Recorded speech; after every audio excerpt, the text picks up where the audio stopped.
Hello students, कैसे हो सब लोग। मैं ओम प्रकाश सांत फ्रॉम टीम सीएलसी। तो देखो बच्चों, डीसीएम के एग्जाम आपके चल रहे हैं, बहुत अच्छे से चल रहे हैं। पैनिक नहीं होना, कूल होकर आपको एग्जाम देना है और पूरी एफिशिएंसी और पूरी प्रेजेंस ऑफ माइंड के साथ आप पेपर को अटेम्प्ट करें। कोई क्वेश्चन छोड़ना नहीं है, ठीक है। उसके बाद में यूट्यूब चैनल को फॉलो करें, प्रीवियस ईयर के पेपर्स है नीट के, उनको सोल्व करें आप। और 6 पैक जो सीएलसी का चल रहा है, 2 बायो, 2 फिजिक्स, 2 केमिस्ट्री, उन सभी क्वेश्चंस को आप अच्छे से करें। तो आज अपना है मेजर 7 आउट ऑफ 16। तो देखो क्वेश्चन नंबर 51 क्या है। In a given reaction 9 gram of aluminium will react with, 9 gram aluminium है वो रिएक्ट करता है। ऑप्शंस में दे रखे हैं, मास निकालना आपको ऑक्सीजन का, यानी ऑक्सीजन के कितने मोल रिक्वायर्ड होंगे, सबसे पहले आपको ये चीज कैलकुलेट करनी पड़ेगी। तो देखो सबसे पहले आप एल्यूमिनियम के मोल निकालो। तो मोल ऑफ एल्यूमिनियम कितना हो जाएगा, तो एल्यूमिनियम के जो मोल आएंगे वो कितने आएंगे, मोल इक्वल टू 9/27, यानी कि मोल आ गया आपके पास 1/3 मोल आ गया इसके एल्यूमिनियम की। इससे ऑक्सीजन के कितने मोल रिक्वायर्ड होंगे, तो सबसे पहले आप ये देखें। तो अकॉर्डिंग टू रिएक्शन 2 मोल अगर एल्यूमिनियम के रिएक्ट करते हैं तो ऑक्सीजन की कितने मोल रिएक्ट करेंगे, 3/2 मोल। तो 1 मोल अगर एल्यूमिनियम का रिएक्ट करता है तो ऑक्सीजन का कितना गिरेगा, 3/4। तो 2 मोल एल्यूमिनियम के रिएक्ट करते हैं तो ऑक्सीजन का कितना करेगा, 3/2 according to stoichiometry. 1 mole aluminium का रिएक्ट करता है तो ऑक्सीजन के कितने होंगे, 1 मोल एल्यूमिनियम का रिएक्ट करता है तो ऑक्सीजन के होंगे 3/4 मोल, ठीक है। ये आपके पास ऑक्सीजन के मोल आ गए। अब 1/3 मोल से ऑक्सीजन के कितने मोल आएंगे ये आप कैलकुलेट करो। तो 1/3 मोल एल्यूमिनियम से ऑक्सीजन के कितने मोल रिएक्ट करेंगे, तो 3/4 इंटू 1/3, तो ये आ जाएगा आपके पास 1/4 मोल। ये 1/4 मोल किसके आगे, आपके पास ऑक्सीजन के। तो 1/4 मोल आपके पास O2 के आगे, और आपको उसका मास निकालना है। तो मोल को आपको किससे मल्टीप्लाई करना है, उसके मोलर मास से। और ऑक्सीजन का कितना होता है, 32। तो ये आ गया आपके पास 8 ग्राम। तो ऑक्सीजन के कितने ग्राम रिक्वायर्ड होंगे, 8 gram. It mean second option is correct. Next question की तरफ मूव करते हैं।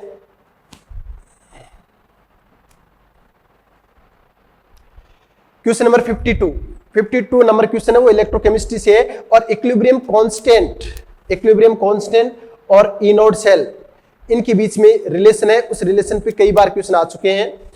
तो आपसे क्वेश्चन पूछा था equilibrium constant for the reaction. इस रिएक्शन का इक्विलिब्रियम कांस्टेंट आपको निकालना है। इनोड सेल दे रखे, यानी इक्विलिब्रियम कांस्टेंट पे क्या हो गया, ई सेल 0 हो जाएगा। एट इक्विलिब्रियम क्या हो जाएगा, ई सेल वो क्या हो जाएगा, 0 हो जाएगा। और इनके बीच में क्या रिलेशन आएगा, E naught cell equal to 0.0591 upon n log 10 base K equilibrium. K equilibrium क्या है, इक्विलिब्रियम कांस्टेंट, राइट। n यहाँ पे क्या, नंबर ऑफ ट्रांसफर इलेक्ट्रॉन है। इस केमिकल रिएक्शन को आपको देख के लग रहा होगा कि ट्रांसफर इलेक्ट्रॉन कितने हैं, 2। और इनोड सेल आपको क्वेश्चन में गिवन है। तो यहाँ पे आप कितना पुट करोगे, 0.46 equal to 0.059 upon 2 log 10 base K equilibrium. तो इसको आप सिंप्लीफाई करोगे तो log 10 base K equilibrium equal to क्या आएगा,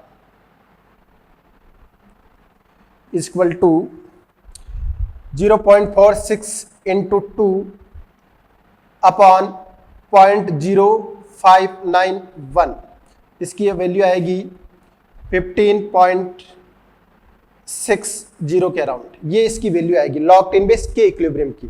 अब log 10 बेस के इक्विलिब्रियम से के इक्विलिब्रियम कैसे निकालोगे, तो के इक्विलिब्रियम इक्वल टू, अब देखो आप 15.60 आपके पास क्या है, इसका आंसर है। तो पॉइंट से पहले क्या है 15, उसको पावर में चढ़ा दो तो कितना हो जाएगा, 10 की पावर 15 इंटू 0.60, बाद में कितना बचा 0.60। और 0.60 लॉग में किसकी वैल्यू होती है, 4 की। log 10 बेस 4 इक्वल टू क्या होता है, 0.60। तो ये हो जाएगा 4 इंटू 10 की पावर 15। इट मीन्स कौन सा ऑप्शन सही है, third option is correct. Next question की तरफ मूव करते हैं।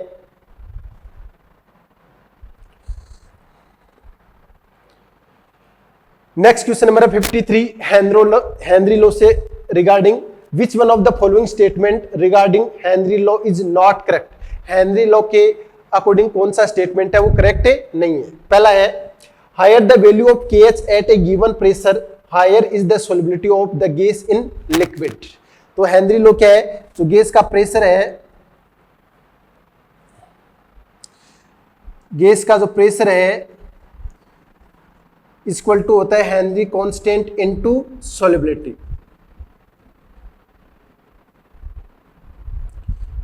ये हेनरी लॉ है। तो KH इक्वल टू क्या हो जाएगा, KH equal to Henry law constant equal to gas का प्रेशर अपॉन सोलिबिलिटी। अब ये देखो क्या बोल रहे हैं, higher the value of KH की वैल्यू ज्यादा होगी तो उसकी सोलिबिलिटी क्या होगी, गैस की लिक्विड में कम होगी। जबकि स्टेटमेंट क्या, higher the value of KH at a given pressure higher is the solubility. तो कौन सा स्टेटमेंट रॉन्ग हो गया, फर्स्ट स्टेटमेंट ही क्या हो गया, रॉन्ग हो गया। बाकी आप देखो second, different gas have different KH value at a same temperature. Same temperature पर डिफरेंट गैस डिफरेंट KH की वैल्यू रखती है, बिल्कुल सही बात है। थर्ड है the partial pressure of the gas in vapour phase is proportional to the mole fraction of the gas in solution. Partial pressure है वो मोल फ्रैक्शन के क्या होता है, डायरेक्टली प्रोपोर्शनल होता है। ये सोलिबिलिटी किस फॉर्म में है, मोल fraction of gas, mole fraction of gas. अगला है the value of KH increase with increase in temperature, यानी कि KH वो टेम्परेचर का फंक्शन है और टेम्परेचर इंक्रीज करोगे तो KH की वैल्यू इंक्रीज होगी। तो ये तीनों नीचे वाले स्टेटमेंट क्या है, सही है। गलत कौन सा, फर्स्ट स्टेटमेंट। तो इसका करेक्ट आंसर क्या हो जाएगा, फर्स्ट। नेक्स्ट क्वेश्चन देखो, the rate constant of the reaction A से B। ठीक है, ये रेट कांस्टेंट आपको क्या दे रखा है, कितना, 0.6 इंटू 10 की पावर माइनस का 3 मोल सेकेंड इनवर्स। इट मींस ये किस ऑर्डर की रिएक्शन है, यूनिट देख के आप बता सकते हो कि किस ऑर्डर की रिएक्शन है। यूनिट ऑफ K की यूनिट क्या होती है, मोल की पावर 1 माइनस n, लीटर की पावर n माइनस 1 और सेकेंड इनवर्स। मोल की पावर यहां पे क्या है, 1 है, तो 1 माइनस n इक्वल टू 1 हो गया, तो n इक्वल टू क्या हो गया, 0। इट मींस ये रिएक्शन है वो जीरो ऑर्डर रिएक्शन है। अगर क्वेश्चन में नहीं गिवन है तो आप रेट कांस्टेंट की यूनिट देख के आप बता सकते हो कि किस ऑर्डर की रिएक्शन है। इसकी इनिशियल कंसंट्रेशन आपको कितनी देर की, 5 m, then concentration of B after 20 minute, 20 minutes के बाद में इसकी कंसंट्रेशन क्या होगी ये अपन देखते हैं। तो ये आपके पास रिएक्शन है A से B। T बराबर 0 टाइम पे में या 0 मिनट पे इसकी कंसंट्रेशन क्या है, 5 m है, प्रोडक्ट की क्या होगी, 0 होगी। T बराबर 20 मिनट पे क्या हो जाएगी, 5 m माइनस का x और इसकी क्या हो जाएगी x। आपसे पूछा क्या है, the concentration of B after 20 minute, 20 minute के बाद में जो B की कंसंट्रेशन है वो क्या है, x, और x इक्वल टू क्या होता है, 40 डायरेक्शन K इंटू T। ठीक है, K की वैल्यू कितनी दे रही है आपको, 0.6 इंटू 10 की पावर माइनस 3, तो x इक्वल टू क्या हो जाएगा, 0.6 इंटू 10 की पावर माइनस का 3 इंटू टाइम। देखो क्या दे रखा है, टाइम मिनट में दे रखा है और K किस में है, सेकंड के अंदर है। तो इसको आप मिनट को सेकंड में कन्वर्ट करना ना भूलें। तो 20 मिनट और 1 मिनट में कितने सेकंड होते हैं, 60 सेकंड। ठीक है, इसको कैंसिल आउट करो आप, तो क्या हो जाएगा, इसको जब सोल्व करोगे तो इसकी वैल्यू आएगी 0.72 m। ये आपके पास x की वैल्यू आएगी और x यहाँ पे क्या है, B की कंसंट्रेशन है, और आपसे B की कंसंट्रेशन ही पूछिए तो कितनी हो जाएगी, फोर्थ ऑप्शन इज करेक्ट। अगर आपको A की कंसंट्रेशन पूछिए तो x की वैल्यू यहाँ पे पुट करके आप A की आफ्टर 20 मिनट कंसंट्रेशन कैलकुलेट कर सकते हो। तो इसमें फोर्थ ऑप्शन क्या है, करेक्ट है। नेक्स्ट क्वेश्चन नंबर है 55 क्या, विच of the following is not an example of heterogeneous catalysis. Homogeneous और हेट्रोजीनियस कैटालाइसिस आपको पता है, होमोजीनियस में क्या, रिएक्टेंट प्रोडक्ट और कैटालिस्ट सबकी सेम फेज होती है, लेकिन हेट्रोजीनियस कैटालिस्ट में क्या होता है, रिएक्टेंट प्रोडक्ट और कैटालिस्ट की क्या होती है, डिफरेंट फेज होती है। ठीक है, तो ओस्टवाल्ड प्रोसेस में क्या है, HNO3 का फॉर्मेशन होता है। तो नाइट्रिक एसिड का निर्माण होगा, तो इसमें रिएक्शन क्या होगी, फर्स्ट स्टेप अमोनिया की O2 के साथ आप रिएक्शन कराओगे, तो यहाँ पे कौन से कैटालिस्ट यूज करोगे आप, प्लेटिनम कैटालिस्ट लोगे। तो ये गैस के अंदर है, ऑक्सीजन गैस के अंदर है, और यहाँ पे जो प्रोडक्ट आएगा वो भी क्या है, NO गैस के अंदर होगा। इट मींस प्लेटिनम क्या है, सॉलिड के अंदर है। तो देखो रिएक्टेंट प्रोडक्ट की फेज तो सेम है, लेकिन कैटालिस्ट की फेज क्या है, डिफरेंट है।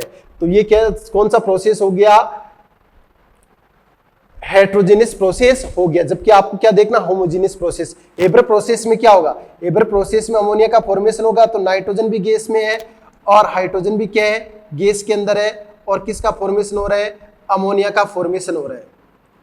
अमोनिया भी क्या है, गैस के अंदर है। लेकिन यहाँ पे जो कैटालिस्ट है आयरन, वो क्या होगा, सॉलिड में होगा, तो ये भी क्या हो जाएगा, हेट्रोजेनियस कैटालाइसिस हो जाएगा। हाइड्रोजनेशन ऑफ वेजिटेबल ऑयल, ठीक है, इसमें भी आप कैटालिस्ट क्या लोगे, निकल कैटालिस्ट का यूज करोगे, वो किस में होगा, सॉलिड में। ये भी क्या हो जाएगा, हेट्रोजेनियस कैटालाइसिस हो जाएगा। होता है हाइड्रोलाइसिस ऑफ एस्टर, और एस्टर का आप हाइड्रोलाइसिस करोगे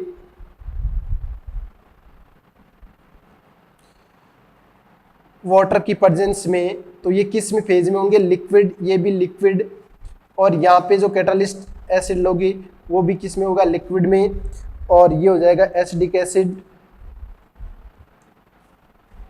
लिक्विड, और एथेनॉल, ये भी क्या हो जाएगा, लिक्विड हो जाएगा। तो सबकी क्या है, फेज सेम है। इट मींस ये क्या है, होमोजेनियस मिक्सचर है। और आपसे पूछा है नॉट ए हेट्रोजेनियस कैटालाइसिस, तो fourth option is correct. Next question की तरफ मूव करते हैं अपन।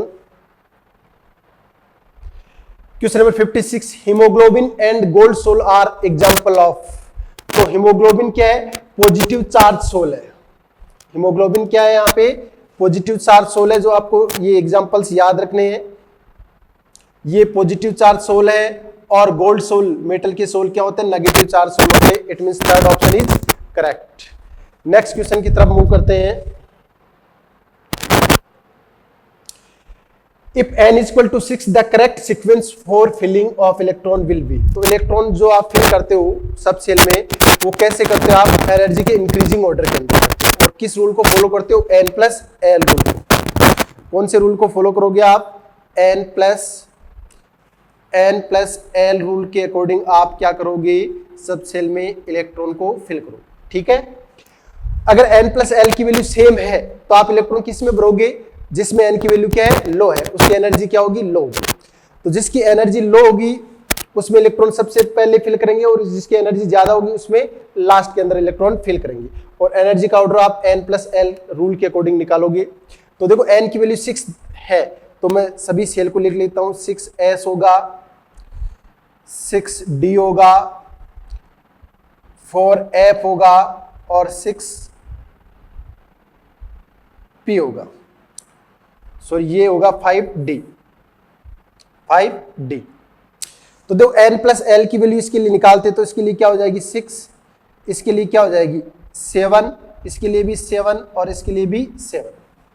n की वैल्यू 5, और d सब सेल के लिए l की वैल्यू कितनी होती है 2, तो 5 + 2 7। f सब सेल के लिए l की वैल्यू 3, तो 4 + 3 कितना हो गया 7, 6 + 1 7। ये आपके पास किसकी वैल्यू आ गई, n+l की वैल्यू आ गई। तो सबसे पहले इलेक्ट्रॉन किस में फिल करोगे, जिसमें n+l की वैल्यू कम है, इट मींस उसकी एनर्जी कम है, तो 6s में सबसे पहले इलेक्ट्रॉन आप क्या करोगे, फिल करोगे। उसके बाद में देखो इन तीनों के अंदर n+l की वैल्यू क्या है, सेम है, तो जिसमें n की वैल्यू कम होगी उसकी एनर्जी कम होगी, इट मींस 6s के बाद में आप 4f में भरोगे, उसके बाद में 5d, और उसके बाद में 6p। तो ऑर्डर क्या हो जाएगा, 6s, 4f, 5d और 6p, ये ऑर्डर होगा। इट मींस ऐसा कौन सा ऑप्शन है, fourth option is correct. Next question की तरफ मूव करते हैं अपन। क्वेश्चन नंबर 58 नंबर क्वेश्चन में क्या है, in which of the following pair the two species are isostructural, यानी कि कौन सी स्पीसीज है वो संरचनात्मक स्पीसीज है। तो सबसे पहले SF4 एंड XeF4। SF4 की स्ट्रक्चर कैसी होगी, SF4 में कितने वैलेंस इलेक्ट्रॉन होते हैं, 6, जिसके अंदर आप डिस्ट्रीब्यूट कर लो F F F ये 4 आपने कोवेलेंट बॉन्ड का फॉर्मेशन कर दिया। एक क्या कर दिया आपने, लोन पेयर। इट मींस इसकी शेप क्या होगी,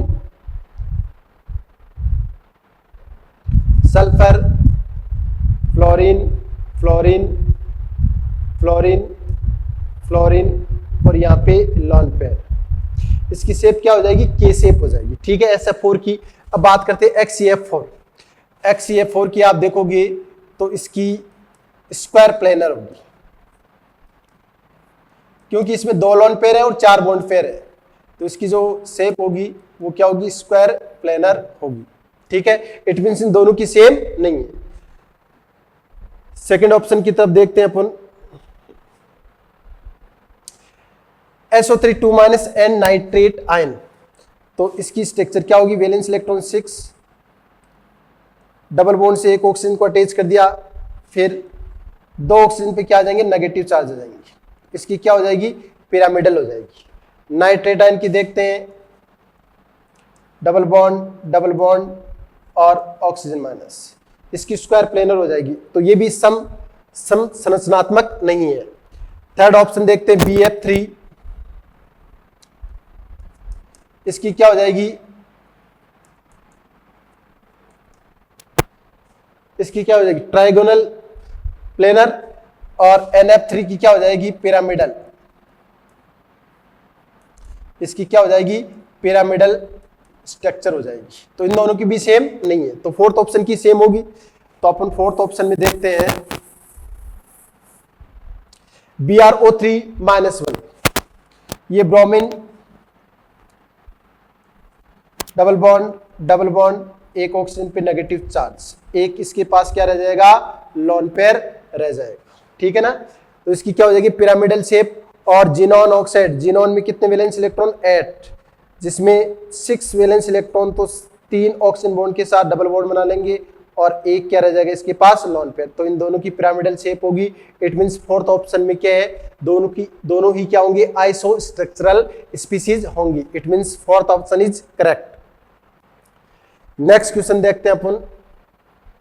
विच one of the following order is not in according to with the property, यानी जो प्रॉपर्टी दे रखी है उसके अकॉर्डिंग कौन सा ऑप्शन सही नहीं है, ये आपका क्वेश्चन है। काफी अच्छा क्वेश्चन है। F2Cl2Br2I2 ऑक्सीडाइजिंग पावर का ऑर्डर, और ऑक्सीडाइजिंग पावर आपने इलेक्ट्रोकेमिकल सीरीज में पढ़ा होगा। जिस स्पीसीज का स्टैंडर्ड रिडक्शन पोटेंशियल सबसे ज्यादा होता है वो सबसे स्ट्रॉन्ग ऑक्सीडाइजिंग एजेंट होता है। तो इनका ऑर्डर क्या हो जाएगा, फ्लोरीन का सबसे ज्यादा हो जाएगा स्टैंडर्ड रिडक्शन पोटेंशियल, बाद में क्लोरीन, बाद में ब्रोमीन और बाद में iodine. It means first option बिल्कुल सही है। सेकंड है एसिडिक प्रॉपर्टी ऑफ वाटर, ये आपको हाइड्रा एसिड्स दे रखे हैं हैलोजेंस के, और आपको पता है टॉप टू बॉटम जाओगे तो क्या होगा, HF, HBr और HI। तो टॉप टू बॉटम जाओगे तो क्या होगा, बॉन्ड लेंथ इंक्रीज होगी और H+ रिलीज हो जाएगा। टॉप टू बॉटम जाओगे तो एसिडिक स्ट्रेंथ क्या होगी, इंक्रीज होगी। सेकंड ऑप्शन बिल्कुल सही है। Third electronegativity top to bottom जाओगी क्या होगी, डिक्रीज होगी, क्योंकि साइज क्या हो रही है, डिक्रीज हो रही है। तो फ्लोरीन की इलेक्ट्रोनेगेटिविटी सबसे ज्यादा, उसके बाद में क्लोरीन, ब्रोमीन और आयोडीन।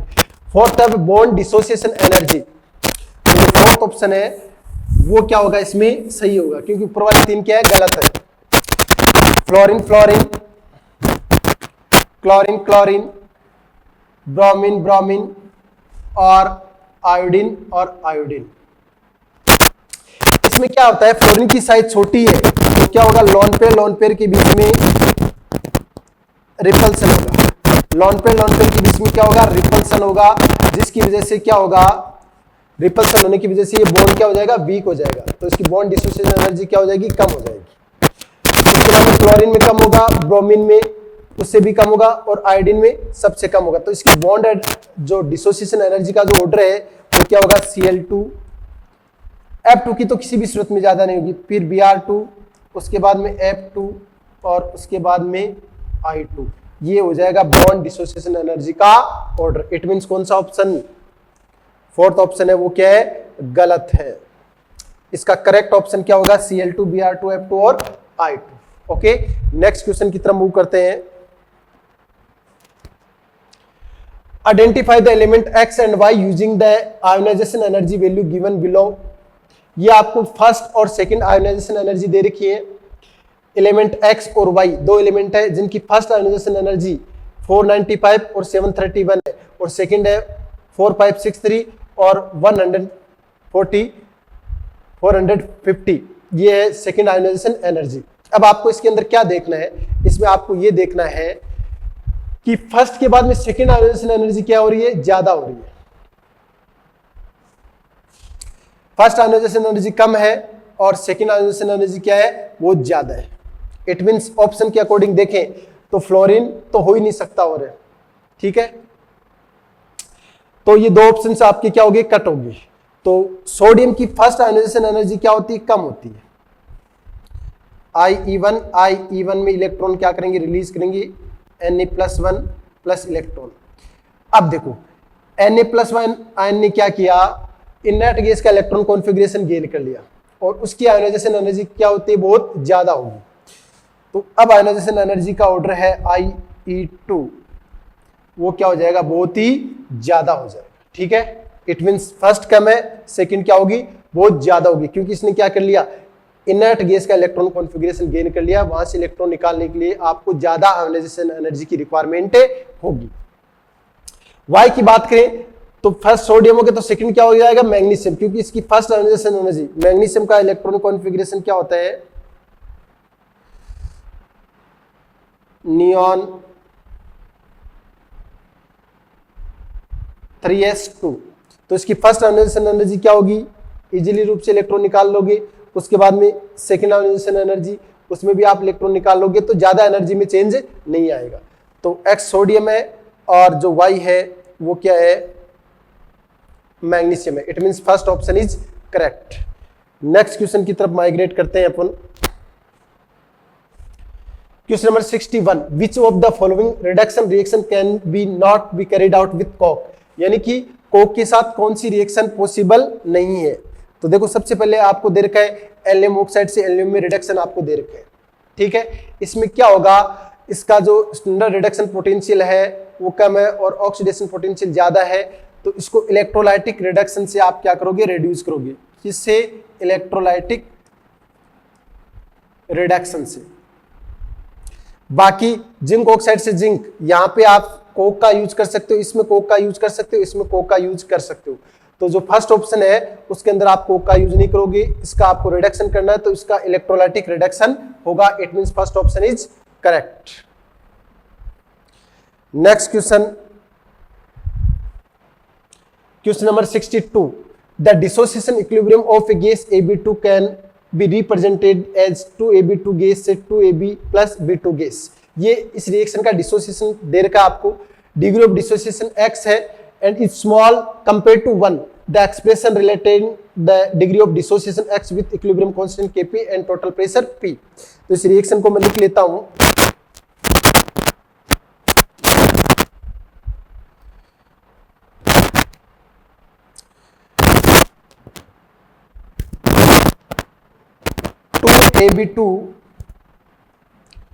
टू AB2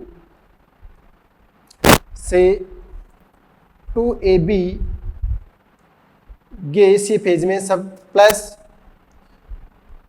B2, ये रिएक्शन है, ठीक है। अब इसके अंदर इनिशियल मोल कितने दे रखे हैं, 2। अपन अज्यूम कर लेते हैं क्योंकि स्टोइकियोमेट्री कोएफिशिएंट क्या है इसका, 2 है, तो ऐसा मान लेते हैं कि 2 आप कुछ भी ले सकते हो, t बराबर 0 टाइम पे। प्रोडक्ट के क्या होंगे, 0 और 0। एट इक्विलिब्रियम पे क्या होगा, 2 माइनस का 2x, इसका कितना बनेगा 2x और इसका कितना बनेगा x। ये आपके पास इक्विलिब्रियम पे मोल आ गए। अब आपको Kp निकालना है तो इनका पार्शियल प्रेशर निकालना पड़ेगा। तो AB2 का मैं पार्शियल प्रेशर निकालूं तो इसके टोटल मोल तो कितने हो जाएंगे, 2 माइनस का 2x प्लस का 2x और प्लस का x। तो 2x से 2x क्या हो जाएगा, कैंसिल आउट, तो टोटल मोल आपके पास क्या आ जाएंगे, 2 प्लस x आ जाएंगे, ठीक है। अब आपको पार्शियल प्रेशर निकालना है तो ये मोल फ्रैक्शन आपको निकालनी पड़ेगी। ये इक्विलिब्रियम पे मोल है तो मैंने मोल फ्रैक्शन निकालने के लिए इस कंपोनेंट के मोल अपॉन टोटल मोल क्या है, 2 plus x, 2x upon 2 plus x। ये इस AB की मोल फ्रैक्शन आ गई। B2 की क्या है, x अपॉन 2 प्लस x। ये आपके पास मोल फ्रैक्शन आ गई। अब आपको पार्शियल प्रेशर निकालना है, तो पार्शियल प्रेशर क्या होता है, mole fraction into total pressure. Total pressure मैंने इसका क्या कर दिया P, इसका भी P और इसका भी P। अब आपको कुछ नहीं करना है, सिंपल कैलकुलेशन करनी है। तो मैं Kp इक्वल टू लिख देता हूं partial pressure of product. Product में क्या है, AB का पार्शियल प्रेशर है ये, और AB कितना दे रखा आपको 2x P upon 2 plus x का स्क्वायर, क्योंकि इसका कोफिशिएंट क्या है 2 है। B2 का पार्शियल प्रेशर क्या है x upon 2 plus x into P। ये आपके पास B2 का पार्शियल प्रेशर आ गया, अपॉन नीचे क्या आएगा आपके पास AB2 का पार्शियल प्रेशर। तो इसको मैं लिख सकता हूं 2 माइनस का 2x upon 2 plus x into P, इसका कोफिशिएंट 2 है तो ये स्क्वायर। अब आप देखो इस क्वेश्चन के अंदर आपको Kp, P और x में रिलेशन कैलकुलेट करना है। तो देखो इसको सोल्व करो आप, 2 प्लस एक्स के स्क्वायर से यहां से 2 प्लस एक्स का स्क्वायर क्या हो जाएगा, कैंसिल आउट। P स्क्वायर से P स्क्वायर कैंसिल आउट हो जाएगा, तो Kp इक्वल टू मैं लिख सकता हूं Kp इक्वल टू क्या आएगा, 2 का स्क्वायर क्या हो जाएगा 4x स्क्वायर, इधर से क्या आएगा x इंटू P, तो इसको मैं लिख सकता हूं 4x cube into P upon क्या आएगा, देखो आप ये आएगा 2 माइनस का 2x का स्क्वायर और ये आएगा 2 प्लस x। अब आप क्या करो, 2 को कॉमन ले लो, 2 को कॉमन लेके जैसे स्क्वायर से बाहर निकालोगे तो कितना आएगा 4 से क्या हो जाएगा कैंसिल आउट हो जाएगा। तो Kp इक्वल टू क्या हो जाएगा x क्यूब अपॉन नीचे कैंसिल आउट हो गया, बचा कितना 1 माइनस एक्स का स्क्वायर और 2 प्लस x। अब आप क्या करोगे, आपको क्वेश्चन में दे रखा है कि डिग्री ऑफ डिसोसिएशन x है, उसकी वैल्यू है वो 1 से बहुत छोटी है, यानी कि x है वो वेरी वेरी लेस देन 1। तो 1 माइनस एक्स इक्वल टू मैं क्या लिख सकता हूं अप्रोक्सीमेटली 1 और 2 प्लस एक्स इक्वल टू क्या लिख सकता हूं मैं 2। तो आपके पास Kp इक्वल टू क्या आएगा x cube into P upon 2, इसको मल्टीप्लाई करो तो 2Kp अपॉन P की पावर 1/3 इक्वल टू x। इन तीनों में क्या आ गया, रिलेशन आ गया। तो कौन सा ऑप्शन सही है, सेकंड ऑप्शन इज करेक्ट। ठीक है, नेक्स्ट क्वेश्चन की ओर चलते हैं। Question number 63, the correct shape and angle bond angle I के बीच में रिस्पेक्टिवली इन I3 माइनस है, तो इसके बीच में बॉन्ड एंगल क्या होगा, ये देखो आयोडीन आयोडीन और आयोडीन। ठीक है, टोटल बैलेंस इलेक्ट्रॉन कितने हो गए 7 होते हैं, एक क्या कर लिया I माइनस आयन की वजह से गेन कर लिया, तो कितने लॉन पेयर हो जाएंगे 3 इसमें लॉन पेयर हो जाएंगे। तो इसकी शेप कैसी होगी, इसकी शेप हो जाएगी लीनियर शेप हो जाएगी, और इनके बीच में जो एंगल है वो कितना हो जाएगा 180 डिग्री का एंगल हो जाएगा। इट मींस कौन सा ऑप्शन सही है, third option is correct. Next question की तरफ माइग्रेट करते हैं। क्वेश्चन नंबर 64 क्या है, the complete combustion of 1.80 gram to oxygen containing compound. ये ऑक्सीजन कंटेनिंग कंपाउंड है, ये आपको देता 2.64 gram of CO2 and 1.08 gram of H2, the percentage of oxygen in organic compound. यानी इस ऑर्गेनिक कंपाउंड में ऑक्सीजन का परसेंटेज आपको निकालना है। तो देखो कार्बन का परसेंटेज और हाइड्रोजन का परसेंटेज आप कैसे निकालोगे, तो percentage of carbon equal to क्या होगा 12/44 इंटू मास ऑफ CO2, और CO2 का मास आपको कितना दे रखा है 2.64 upon mass of organic compound. Living method आपने पढ़ रखा है, जिससे आप कार्बन और हाइड्रोजन का परसेंटेज कैलकुलेट कर सकते हो। अपन मोलर मास ऑफ हाइड्रोकार्बन कितना दे रखा है 1.80 इंटू 100। तो यहां से कार्बन का आपके पास परसेंटेज कितना आएगा, तो यहां से कार्बन का परसेंटेज आएगा 40%। ऐसे आप हाइड्रोजन का परसेंटेज कैसे निकालोगे, percentage of hydrogen equal to 2/18 into mass of H2 कितना दे रखा है 1.08 अपॉन मास ऑफ हाइड्रोकार्बन कितना है 1.80 इंटू 100। ये आपके पास हाइड्रोजन का परसेंटेज आ जाएगा कितना 6.67%। अब देखो ये जो ऑर्गेनिक कंपाउंड है उसके अंदर कार्बन भी है, हाइड्रोजन भी है और ऑक्सीजन भी है। दो की परसेंटेज आ गए आपके पास, तो आप ऑक्सीजन का परसेंटेज निकाल सकते हो। तो ऑक्सीजन का परसेंटेज आप कैसे निकालोगे, 100 में से आप माइनस करोगे 40 प्लस 6.67, तो आपके पास क्या आएगा, ऑक्सीजन का परसेंटेज आ जाएगा आपके पास 53.33%। इट मींस कौन सा ऑप्शन सही है, third option is correct. Next question की ओर चलते हैं। Question number 65, in which of the following pair the outermost electron configuration will be same. ये आपको जो स्पीसीज दे रखी है इसमें आपको चेक करना है कि इसमें आउटरमोस्ट इलेक्ट्रॉन कॉन्फ़िगरेशन क्या है, सेम है। तो Ap+2, Ap+2 का क्या होगा 4s0 3d6 और कोबाल्ट का क्या हो जाएगा 4s1 3d7। तो इन दोनों का देखो आउटरमोस्ट इलेक्ट्रॉन कॉन्फ़िगरेशन सेम नहीं है। सेकंड ऑप्शन की ओर चलते हैं, तो क्रोमियम +1 का क्या हो जाएगा, आपको पता है इसमें एक्सेप्शन है, तो ये हो जाएगा 4s0 3d5 और Mn+2 का क्या होगा, Mn+2 का हो जाएगा वही 4s0 और 3d5। तो इन दोनों का आउटरमोस्ट इलेक्ट्रॉन कॉन्फ़िगरेशन क्या है, सेम है। It means second option is correct. बाकी चेक करने की जरूरत ही नहीं, काफी सिंपल क्वेश्चन है। नेक्स्ट क्वेश्चन की ओर चलते हैं। 66, the hybridization and magnetic nature of these complex respectively. ठीक है, तो सबसे पहले चीज तो देखो इसमें जो आपको लिगेंड दे रखा है वो क्या है, स्ट्रॉन्ग फील्ड लिगेंड है, जो क्या करेगा अनपेड इलेक्ट्रॉन को क्या करेगा, पेड करेगा। ठीक है, अनपेड इलेक्ट्रॉन को पेड करेगा। तो देखते हैं अपन Mn, इस पे चार्ज क्या आएगा सेंट्रल मेटल लाइन पे, +2 ऑक्सीडेशन स्टेट आएगी। आपको ऑक्सीडेशन नंबर निकालना आता होगा, तो Mn+2 इक्वल टू क्या हो जाएगा 4s0 3d5।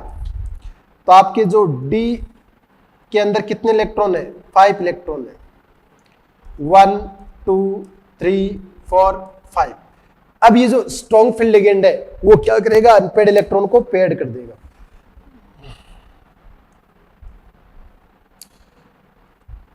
तो ये आपके पास कॉन्फ़िगरेशन आ जाएगा। इट मींस इसमें अंदर वाला d ऑर्बिटल वेकेंट है। इट मींस हाइब्रिडाइजेशन क्या है, कोऑर्डिनेशन नंबर 6 है, तो हाइब्रिडाइजेशन क्या हो जाएगा D2sp3। ये S और ये P, 4s और 4p। तो हाइब्रिडाइजेशन क्या हो जाएगा D2sp3। ये तो आपको इस कॉम्प्लेक्स में बताना है। और इस कॉम्प्लेक्स का अगर मैं ऑक्सीडेशन स्टेट निकालूं तो +3 और इसका इलेक्ट्रॉन कॉन्फ़िगरेशन क्या होगा 4s0 3d5। तो इसमें भी अनपेड इलेक्ट्रॉन क्या हो जाएंगे, पेड हो जाएंगे, लेकिन एक अनपेड इलेक्ट्रॉन तो क्या हो जाएगा आपके रिमेनिंग रह जाएगा। ठीक है ना, ये कॉन्फ़िगरेशन बनेगा। इट मींस इस कॉम्प्लेक्स में हाइब्रिडाइजेशन क्या हो जाएगा D2sp3 और इसकी नेचर क्या हो जाएगी, अनपेड इलेक्ट्रॉन की वजह से पैरामैग्नेटिक इसकी नेचर हो जाएगी। It means first option is correct. Next question की ओर चलते हैं। 67 नंबर क्वेश्चन क्या है, आयनिक इक्विलिब्रियम से कॉमन एंड इफेक्टिव, कई बार क्वेश्चन आ चुके हैं इसके अंदर, तो उसको आप अच्छे से देखें। The solubility product of silver iodide, silver iodide का Ksp आपको दे रखा है कितना 1.0 × 10⁻⁻16 है। ठीक है, तो Ksp आपको दे रखा है 1.0 × 10⁻⁻16 और AgI को आप आयोनाइज करोगे वाटर के अंदर, तो किसमें होगा Ag प्लस I माइनस। इसकी सॉल्युबिलिटी S है, तो इसकी भी क्या होगी S और S। तो अगर Ksp को वाटर में डिसॉल्व किया तो Ksp इक्वल टू क्या हो जाएगा S का स्क्वायर, क्योंकि आयनिक का आयनिक प्रोडक्ट ही सॉल्युबिलिटी प्रोडक्ट होता है। अब क्या किया, इसके अंदर पोटेशियम आयोडाइड को मिक्स कर दिया। Ki को इसके अंदर मिक्स करूंगा तो ये K प्लस I माइनस में क्या हो जाएगा, आयोनाइज हो जाएगा। तो इसकी कंसंट्रेशन आपको दे रही है C, इसकी भी C। तो इसमें कॉमन आयन कौन सा है आयोडाइड आयन क्या हो जाएगा, कॉमन आयन हो जाएगा। तो मिलाने के बाद कंसंट्रेशन क्या हो जाएगी, S प्लस सी और C प्लस S। अब आप KSP निकालो, KSP इक्वल टू क्या हो गया, Ag प्लस आयन की कंसंट्रेशन और आयोडाइड आयन की कंसंट्रेशन का मल्टीप्लिकेशन करो आप, S और S प्लस C, तो ये क्या हो जाएगा S square plus S into सी।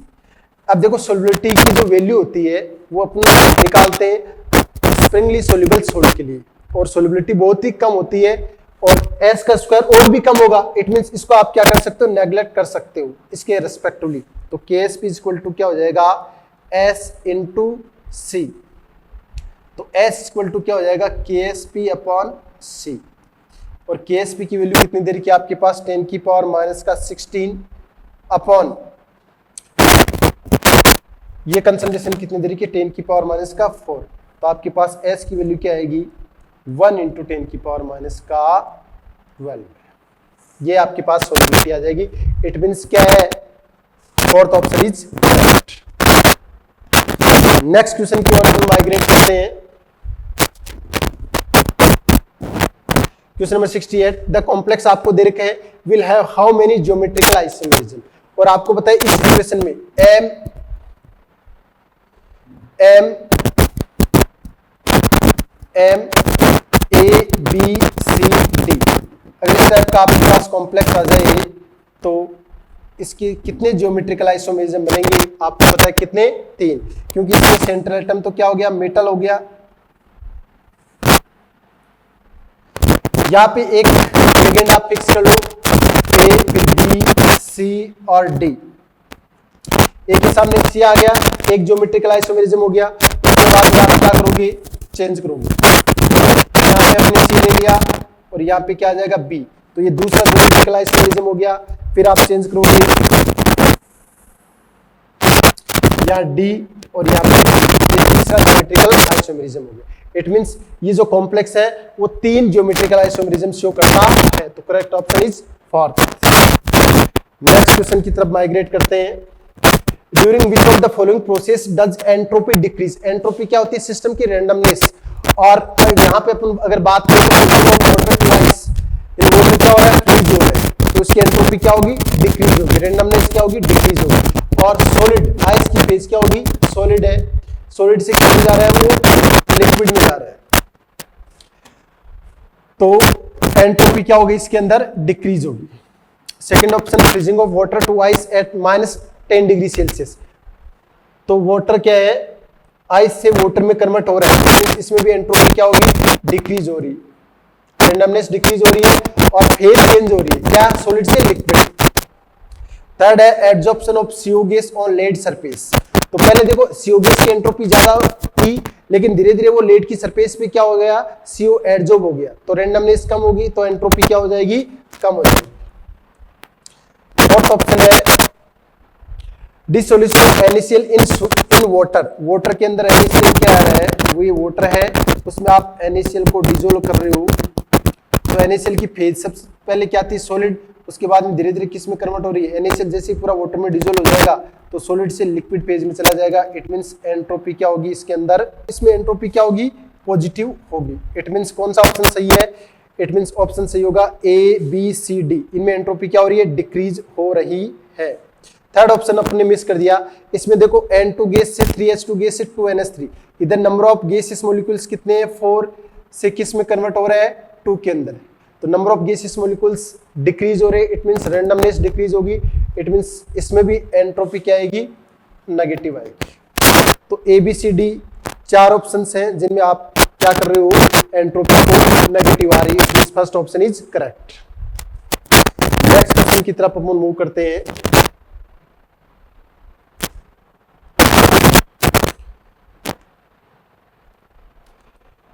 सेवेंटी नंबर क्वेश्चन क्या है, one of the byproduct form during the recovery of ammonia from Solvay process, Solvay process से अमोनिया की आप रिकवरी करते हो तो साइड प्रोडक्ट क्या बनता है, तो देखो क्विक लाइन की अपन रिएक्शन करेंगे वाटर के साथ, तो क्या बनेगा, कैल्शियम हाइड्रोक्साइड, और कैल्शियम हाइड्रोक्साइड की रिएक्शन अपन करेंगे अमोनियम क्लोराइड के साथ,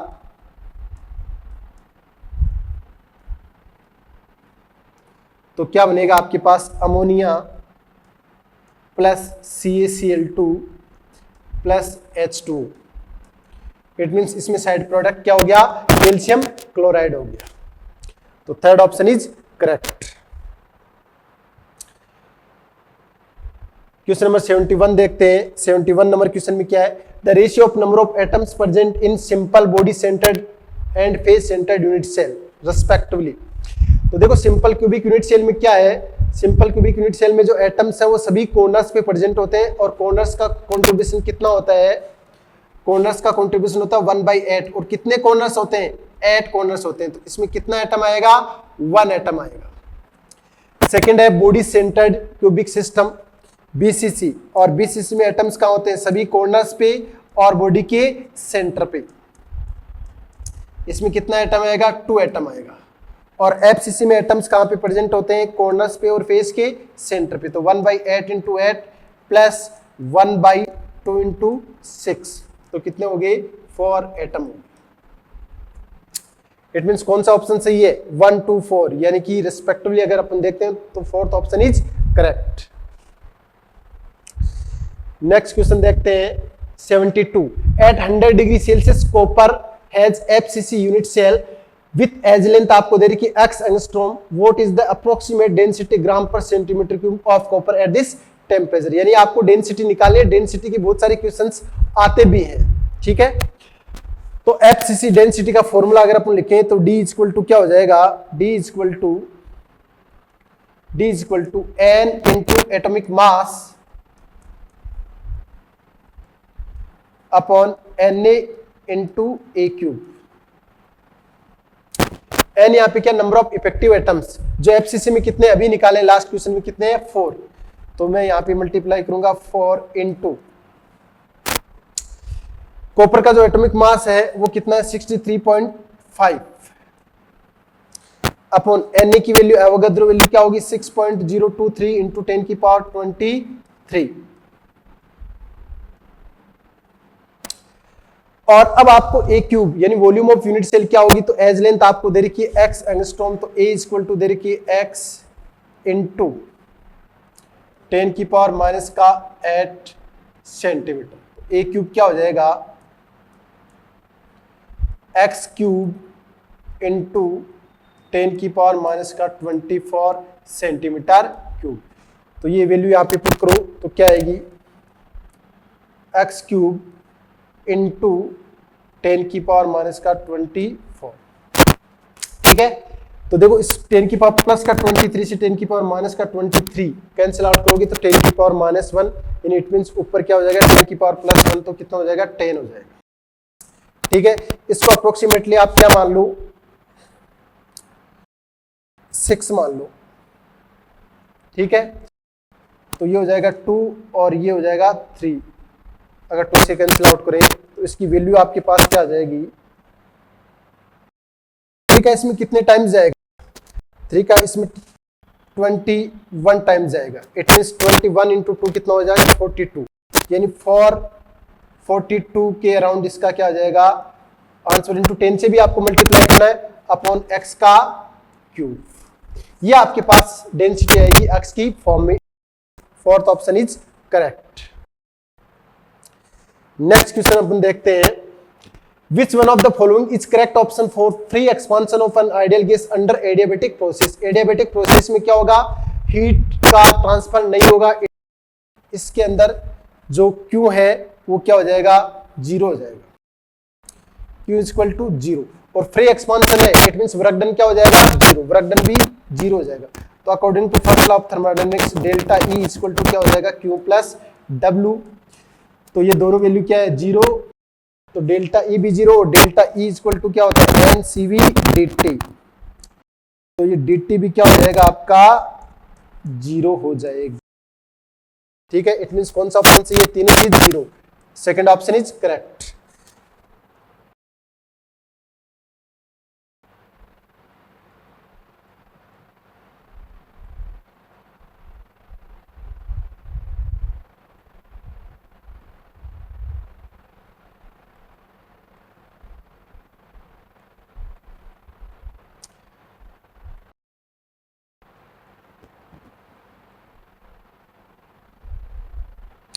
91 नंबर क्वेश्चन देखो, which of the following are not state function, कौन से स्टेट फंक्शन नहीं है। स्टेट फंक्शन क्या होते हैं, जो इनिशियल स्टेट और फाइनल स्टेट पे डिपेंड करते हैं, पाथ पे डिपेंड नहीं करते। तो इन दोनों का एडिशन क्या आएगा, delta E, according to first law of thermodynamics. और डेल्टा ई क्या है, स्टेट फंक्शन है, जो इनिशियल स्टेट और फाइनल स्टेट पे क्या करता है, डिपेंड करता है। हीट क्यों क्या है, पाथ फंक्शन है। वर्कडन भी क्या है, पाथ फंक्शन है, पाथ पे डिपेंड करता है, स्टेट पे नहीं करता है। और यहां से गिब्स एनर्जी वो भी क्या है, स्टेट फंक्शन है। तो कौन से स्टेट फंक्शन नहीं है, हीट और वर्कडन, यानी कि सेकंड और थर्ड, यानी कि फोर्थ ऑप्शन इज करेक्ट। हाँ, तो क्वेश्चन नंबर 90 में क्या है, in which of the following pairs are both the ions coloured in aqua solution, यानी एक्वा सॉल्यूशन में कलर्ड है। तो इसका मेजरमेंट करते हैं अपन अनपेयर्ड इलेक्ट्रॉन की वजह से। तो स्पीसीज में अनपेयर्ड इलेक्ट्रॉन देखो और उससे पता कर लो कि अनपेयर्ड इलेक्ट्रॉन है तो वो कलर्ड होगा। तो निकल +2 की अगर बात करें तो निकल +2 का इलेक्ट्रॉन कॉन्फ़िगरेशन क्या हो जाएगा, 4s0 3d8। तो इसमें अनपेयर्ड इलेक्ट्रॉन बिल्कुल, इट मींस होगा कलर्ड। टाइटेनियम +3 में क्या होगा, 4s0 3d1, इसमें भी अनपेयर्ड इलेक्ट्रॉन है, इट मींस ये दोनों स्पीसीज क्या होंगी, कलर्ड होंगी। स्कैंडियम +3 में कोई अनपेयर्ड इलेक्ट्रॉन नहीं होगा, इट मींस ये क्या हो जाएगी, कलरलेस, यानी कि सेकंड और थर्ड ऑप्शन नहीं हो सकते। और यहाँ पे देखो +1, इसका इलेक्ट्रॉन कॉन्फ़िगरेशन क्या हो जाएगा, 4s0 3d, यानी ये भी क्या होगा, कलरलेस होगा। तो कौन सा ऑप्शन करेक्ट है, first option is correct. Question number 93, extra pure nitrogen can be obtain by heating. काफी इंपॉर्टेंट क्वेश्चन है। अगर सभी से आप नाइट्रोजन को ऑब्टेन कर सकते हो, लेकिन प्योर नाइट्रोजन आप कहां से ऑब्टेन करोगे, सोडियम और बेरियम के एजाइड से आप एग्जैक्टली प्योर नाइट्रोजन को ऑब्टेन कर सकते हो। तो बेरियम एजाइड का आप हीट करोगे इसको, तो क्या बनेगा, बेरियम प्लस N2 गैस। ठीक है, यहां से आपको एग्जैक्टली प्योर नाइट्रोजन गैस मिलेगी, यानी कि fourth option is correct. Next question की ओर चलते हैं अपन। 94, the major component of German silver. German silver का मतलब इसके अंदर सिल्वर तो है ही नहीं, यानी इसके अंदर Ag नहीं होगा, यानी कि सिल्वर नहीं होगा। सेकंड और थर्ड ऑप्शन तो हो ही नहीं सकते। तो इस जर्मन सिल्वर काफी इंपॉर्टेंट अलॉय है, इसके जो भी मेटल्स है वो आपको याद रखने हैं। और इसके अंदर क्या होंगे, कॉपर, जिंक और निकल, यानी कि डी ब्लॉक के एलिमेंट इसमें क्या होते हैं, ऑब्टेन होते हैं, यानी fourth option is correct. Next question number 95, the root mean square velocity of gas X, जिसका मोलर मास आपको 40 दे रखा है 400 kelvin, is equal to most probable velocity of gas Y at 60 kelvin. ठीक है, calculate the molecular weight of gas Y is, यानी gas Y का आपको मोलिकुलर वेट कैलकुलेट करना है। तो root mean square velocity of gas X ये क्या है, तो VRMS X है, वो किसके इक्वल होगा, VRMS Y के, sorry VMPY, most probable velocity VMPY के। और VRMS क्या होता है, √3RT/m। X is equal to 2RT/m का रूट Y। ओके, अब आप क्या करोगे, इसके अंदर दोनों तरफ स्क्वायर ले लो, तो क्या आएगा, R से R चला जाएगा, तो 3T/m इज इक्वल टू क्या हो जाएगा, 2T/m। ये X है और ये Y, तो 3 इंटू इसका टेम्परेचर कितना है, 400 केल्विन, अपॉन इसका मोलर मास कितना है, 40, इक्वल टू 2 इंटू टेम्परेचर कितना है इसका, 60/my। तो 40 से 40 कैंसिल आउट हो गया, 10 से 10 कैंसिल आउट हो गया, और 12 में 3 से डिवाइड करोगी तो my इक्वल टू कितना हो जाएगा, 12 हो जाएगा, सॉरी my इक्वल टू कितना हो जाएगा, 12/3, 4 आ जाएगा। तो my की वैल्यू कितनी आएगी, 4 आएगी। It mean second option is correct. Next question की तरफ चलते हैं अपन। Question number 96, which of the following will show maximum ionic conductivity. तो मैक्सिमम आयनिक कंडक्टिविटी आप नंबर ऑफ आयन से देखोगे, जिस कॉम्प्लेक्स में नंबर ऑफ आयन ज्यादा होंगे उसकी कंडक्टिविटी ज्यादा होगी। तो इसको आप जब आयनाइज करोगे तो इसमें नंबर ऑफ आयंस कितने होंगे 4k प्लस FeCN6 माइनस का 4। तो इसमें नंबर ऑफ आयंस कितने होंगे टोटल 4 और 1 कितना हो गया 5। उसके बाद में इसमें आयंस कितने होंगे 4, इसमें आयंस कितने होंगे 3 और इसमें आयंस क्या होगा 0।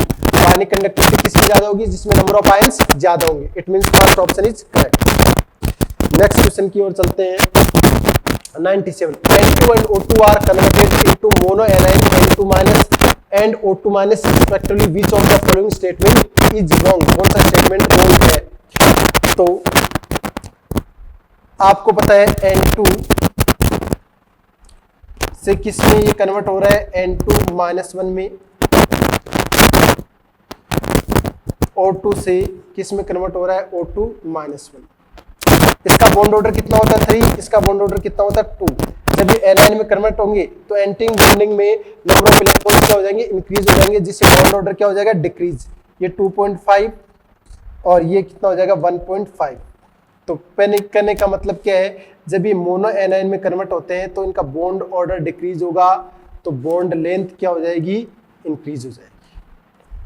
ठीक है, तो पहला ऑप्शन है इन N2-1 the NN bond weakens. It means बिल्कुल सही है क्योंकि बॉन्ड ऑर्डर क्या डिक्रीज हो रहा है तो बॉन्ड क्या होता जाएगा वीक होता जाएगा। सेकंड ऑप्शन है इन O2-1 O लेंथ इंक्रीज, तो बॉन्ड लेंथ क्या हो जाएगी इनकी डिक्रीज होगी क्योंकि बॉन्ड ऑर्डर क्या हो रहा है डिक्रीज हो रहा है। थर्ड है इन O2-1 बॉन्ड ऑर्डर डिक्रीज, बिल्कुल बॉन्ड ऑर्डर क्या आ रहा है 2 से 1.5 में जा रहा है तो डिक्रीज हो रहा है। Fourth N2-1 becomes diamagnetic. Fourth option क्या है गलत है क्योंकि इलेक्ट्रॉन जाएंगे एंटी बॉन्डिंग में और वहां पे अनपेड इलेक्ट्रॉन प्रेजेंट है π2px और π2py में, जिसकी वजह से ये क्या हो जाएगा पैरामैग्नेटिक हो जाएगा। इट मींस फोर्थ ऑप्शन क्या है गलत है। Next question, question number 98 the standard reduction potential at 25 degree Celsius. 4 आपको मेटल्स दे रखे हैं, उनका सबका स्टैंडर्ड रिडक्शन पोटेंशियल दे रखा है। लिथियम प्लस से लिथियम, ये आपको दे रखा है माइनस का 3.05। उसके बाद में है बेरियम +2 से बेरियम, इसका दे रखा है आपको माइनस का 2.90। उसके बाद में दे रखा है Na+ से सोडियम, ये दे रखा है माइनस का 2.71।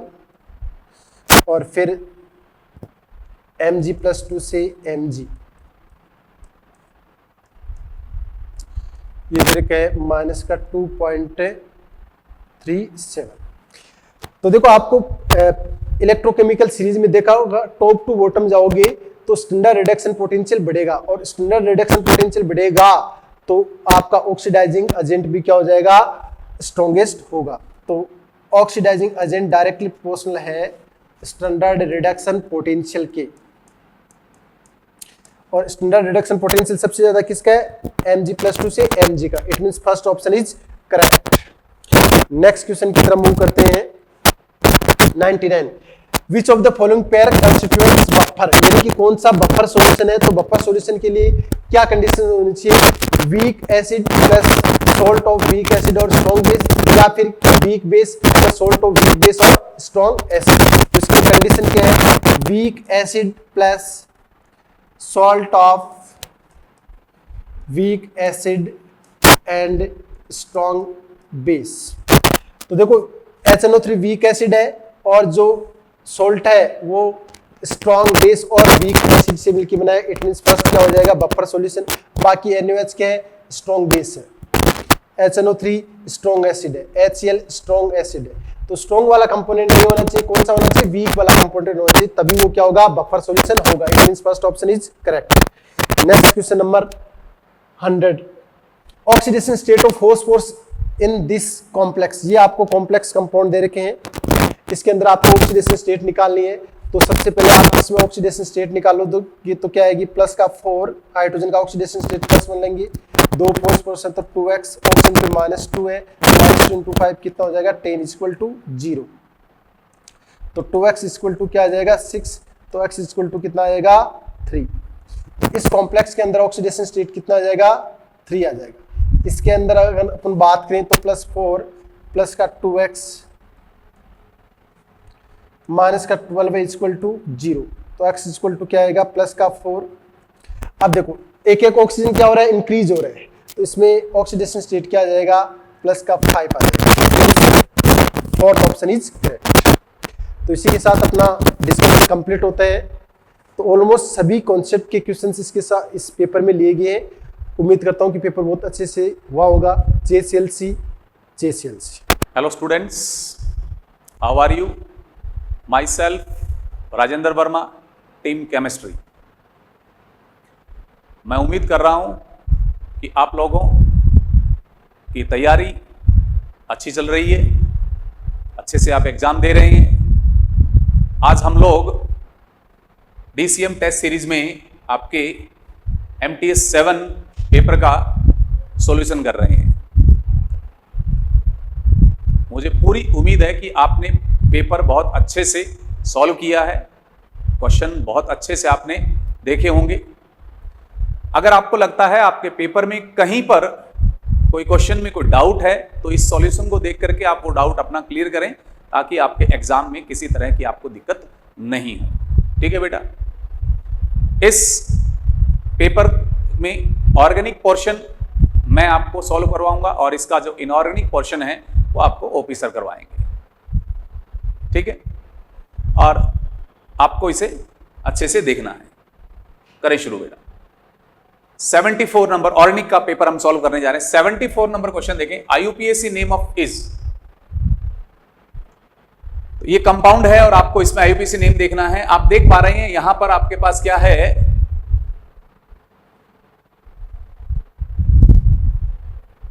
3COOH ग्रुप प्रेजेंट है। तो आपको क्या करना है, एक कार्बन चेन सेलेक्ट करनी है जिसमें इनके कार्बन को इंक्लूड नहीं करना है इस रूल के अकॉर्डिंग। तो फर्स्ट, सेकंड, थर्ड, और इनके लिए आपको सफिक्स कौन सा यूज करना है, कार्बोक्सिलिक एसिड। सफिक्स कौन सा यूज होगा, कार्बोक्सिलिक। ओइक एसिड यूज नहीं करेंगे, कार्बोक्सिलिक एसिड यूज करेंगे। तो नंबर 2 पर आपके पास एक हाइड्रोक्सी ग्रुप अटैच है। नंबर 2 पर आपके पास एक हाइड्रोक्सी ग्रुप है बेटा। 2 हाइड्रोक्सी यहां पर भी दिया है, 2 हाइड्रोक्सी यहां पर भी दिया है। ठीक है, ये आपका आंसर नहीं हो सकता। इसके बाद 1 2 3 प्रोपेन, यहां पर भी आपके पास प्रोपेन है।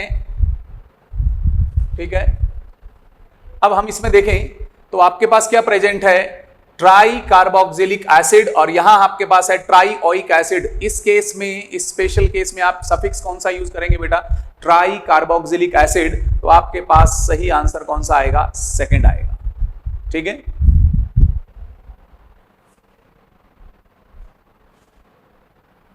नेक्स्ट क्वेश्चन देखिए। 75 दो कंपाउंड आपके पास हैं, आपको चेक करना है कि इनमें किस तरह का रिलेशन है। आप देखें, फंक्शनल ग्रुप ईस्टर प्रेजेंट है। फंक्शनल ग्रुप आपके पास ईस्टर है बेटा, यहां पर भी फंक्शनल ग्रुप ईस्टर है। दोनों में फंक्शनल ग्रुप सेम है। अब आप देखें, कार्बन पर फिनाइल अटैच है, कार्बन के साथ हाइड्रोजन अटैच किया गया है। यहां पर कार्बन के ऑक्सीजन के साथ फिनाइल अटैच है, तो यहां पर ऑक्सीजन के साथ बाइफिनाइल अटैच किया गया है। फंक्शनल ग्रुप पॉलीवैलेंट हो और उसमें ग्रुप जो हैं वो डिफरेंट अटैच हो, तो किस तरह की आइसोमेरिज्म आपके माइंड में आ रही है बेटा, मेटामेरिज्म। ये क्या है, आपस में मध्यावयवी हैं, मेटामर्स है। मेटामर्स के लिए क्या होता है, पॉलीवैलेंट फंक्शनल ग्रुप, बहुसंयोजी क्रियात्मक समूह होना चाहिए और उनके साथ attach alkyl group, phenyl group कैसे हो, डिफरेंट हो।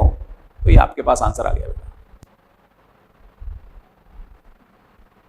76 which of the following compound can show geometrical isomerism, निम्न में से कौन सा यौगिक ज्यामितीय समावयवता प्रदर्शित करता है। देखिए बेटा, चेक करते हैं इसके अंदर।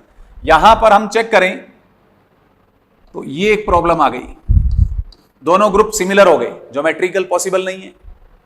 यहां पर अब हम चेक करें, इसमें भी ज्योमेट्रिकल पॉसिबल नहीं है। यहां चेक करें, ये भी सिमिलर है, इसमें भी ज्योमेट्रिकल पॉसिबल नहीं है। यहां पर चेक करें तो ये जो पॉइंट हैं, ये वाला जो पोर्शन है, इस पॉइंट की वजह से ये क्या शो कर सकता है, ज्योमेट्रिकल आइसोमेरिज्म शो कर सकता है। देखिए यहां पर एक H अटैच है, यहां पर भी एक H अटैच है, तो ये इस पोर्शन की वजह से क्या करेगा, ज्योमेट्रिकल आइसोमेरिज्म शो करेगा। कौन सा ज्यामितीय समावेयता प्रदर्शित कर, आंसर क्या आएगा बेटा आपका? फोर्थ आंसर आएगा। बात समझ में आ रही है?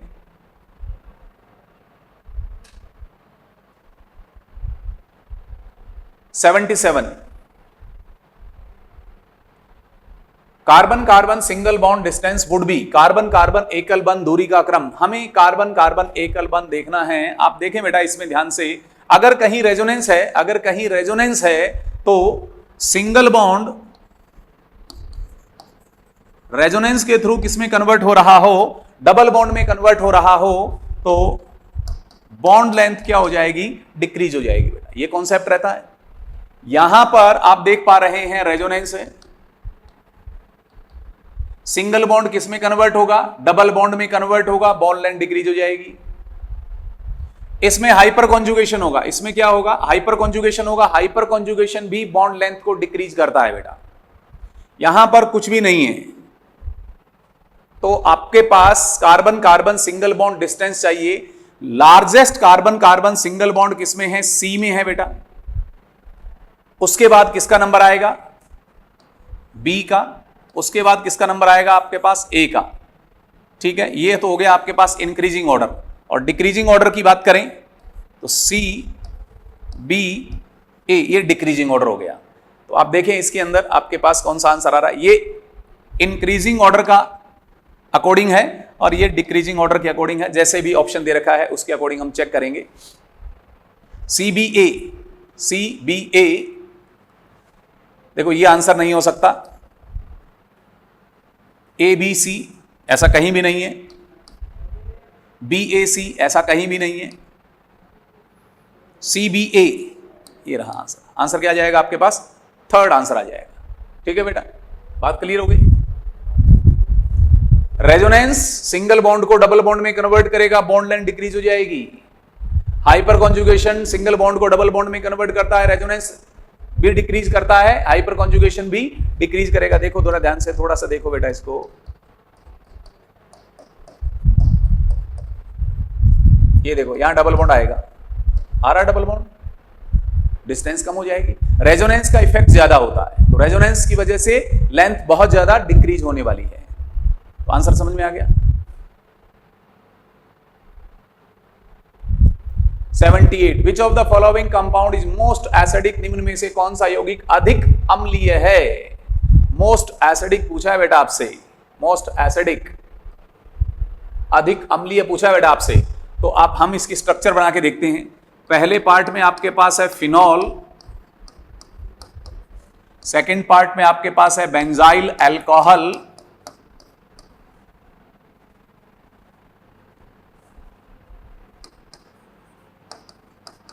ठीक है, थर्ड पार्ट में आपके पास है मेटाक्लोरोफिनॉल,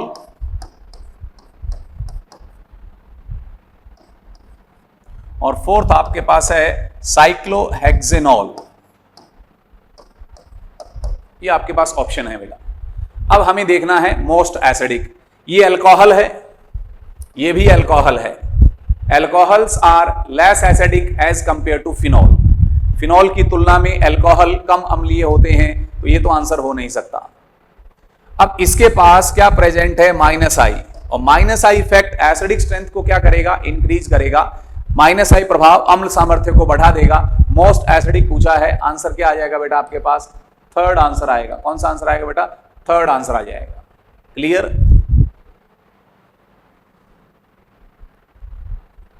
(79) बेटा, among the following compounds the decreasing order of reactivity towards electrophilic substitution reaction, electron सनेही प्रतिस्थापन अभिक्रियाओं की प्रतिक्रियाशीलता का घटता हुआ क्रम आपसे पूछा गया है। और इसके लिए आपको क्या देखना है? रिएक्टिविटी के लिए आपको क्या देखना है?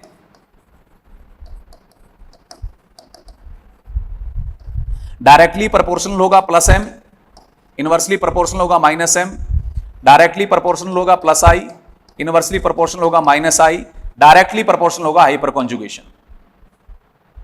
ठीक है, सबसे पहले हम लेंगे प्लस एम को, फिर हम हाइपर कॉन्जुगेशन की बात करेंगे, फिर प्लस आई की बात करेंगे, उसके बाद बेंजीन की बात करेंगे,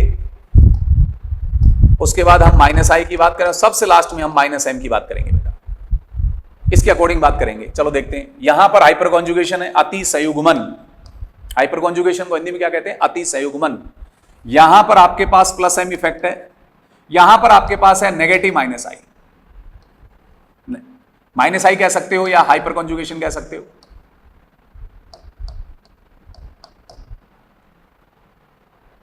तो देखें, सबसे पहले आप उसको लेके आओ जिसमें प्लस एम वर्क कर रहा है। प्लस एम किसमें वर्क कर रहा है बेटा? प्लस एम थर्ड में वर्क कर रहा है। थर्ड की रिएक्टिविटी सबसे ज्यादा है, थर्ड की रिएक्टिविटी सबसे ज्यादा है बेटा। थर्ड यहीं दिया और तो कहीं थर्ड दिया ही नहीं है। चलो और देखते हैं। उसके बाद आएगा हाइपर कॉन्जुगेशन। कौन आएगा बेटा? Hyper conjugation. हाइपर कॉन्जुगेशन किसमें आ रहा है? फर्स्ट में आ रहा है। ये देखो यहां सही बैठ रहा है। फिर देखेंगे प्लस आई। प्लस आई तो कहीं पर भी नहीं है। उसके बाद क्या देखेंगे बेटा? बेंजीन को देखेंगे। चलो देखते हैं बेंजीन, ये रहा सेकंड में। और लास्ट में क्या जाएगा? Minus I minus M. तो ये आंसर आपके पास क्या आ गया? फर्स्ट आ गया। बात समझ में आ रही है? Plus M effect, plus I effect, hyperconjugation, electron density increase करते हैं तो रिएक्टिविटी को क्या करेंगे? इंक्रीज करेंगे। Minus I minus M electron density decrease करेंगे तो रिएक्टिविटी ऑटोमेटिक डिक्रीज हो जाएगी। ये आपको एक ऑर्डर याद रखना, ये आपको एक रिलेशन याद रखना होता है और इस ऑर्डर के अकॉर्डिंग आपका क्वेश्चन सॉल्व सेट हो जाएगा। इस ऑर्डर के अकॉर्डिंग आपका क्वेश्चन सेट हो जाएगा। ठीक है। 80 नंबर क्वेश्चन देखिए। एसिटाइलिन को आप पास कर रहे हैं रेड हॉट आयरन ट्यूब में से, कौन सी रिएक्शन होगी बेटा? पॉलीमेराइजेशन। पॉलीमेराइजेशन रिएक्शन हो जाएगी। तो आपके पास यहां पर ए क्या बनने वाला है? ए क्या बनने वाला है बेटा? ए बनने वाला है बेंजीन। एसिटाइलेशन को अगर आप रेड हॉट आयरन ट्यूब या कॉपर ट्यूब में से पास करेंगे तो पॉलीमेराइजेशन, हम इसको ट्राइमेराइजेशन भी बोल सकते हैं क्योंकि यहां 3 मॉलिक्यूल्स यूज हो रहे हैं। तो इससे आपको रिजल्ट क्या मिलेगा? बेंजीन। ए बेंजीन हो गया। अब इसके साथ हम इसको ले रहे हैं, ये रिएक्शन कौन सी है बेटा? FCR, फ्रीडल क्राफ्ट रिएक्शन है। तो सोचो इससे क्या बनने वाला है?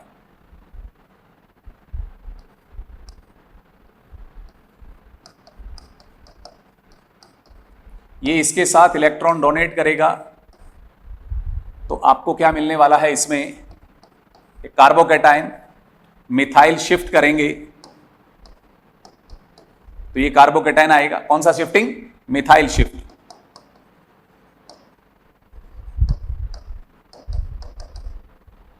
ठीक है। अब ये जो इलेक्ट्रोफाइल कार्बोकैटायन बना है, इस इलेक्ट्रोफाइल कार्बोकैटायन को बेंजीन पर अटैच करोगे आप।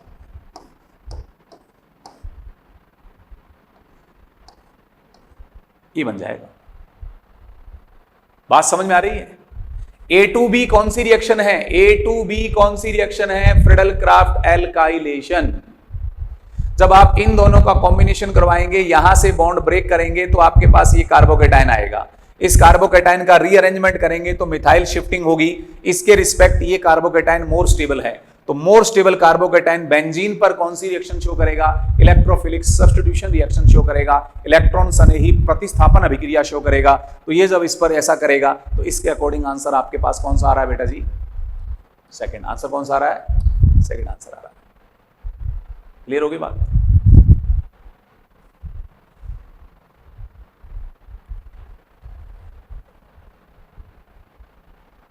Arrange the following in decreasing order of reactivity towards SN1 reaction. निम्नलिखित यौगिकों को SN1 अभिक्रिया के प्रति क्रियाशीलता के घटते क्रम में व्यवस्थित करना है। SN1 की बात अगर हो रही है तो आपके माइंड में आना चाहिए स्टेबिलिटी ऑफ कार्बोकैटायन, कार्ब धनायन का स्थायित्व बेटा। चलो इसका स्थायित्व की बात करें, इसको यहां से हटा लेंगे। Positive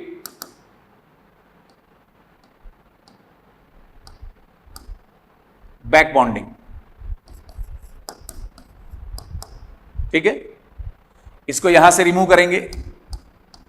positive back bonding through resonance carbocation stable हो रहा है। यहां पर ये रिमूव होगा, इसके पास पॉजिटिव चार्ज रेजोनेंस, इसमें इसको रिमूव करेंगे आप, यहां पॉजिटिव चार्ज रहेगा रेजोनेंस। अब हमें स्टेबिलिटी देखनी है बेटा, stability of carbocation. Rate of SN1 reaction directly proportional stability of carbocation. Clear सी बात है। ऑक्सीजन और नाइट्रोजन के केस में स्ट्रॉन्ग बैक बॉन्डिंग किसके साथ होने वाली है? नाइट्रोजन के साथ। क्योंकि ऑक्सीजन के respect nitrogen strong electron donor है। नाइट्रोजन क्या है? स्ट्रॉन्ग इलेक्ट्रॉन डोनर है। तो आपके पास मोस्ट स्टेबल ये है,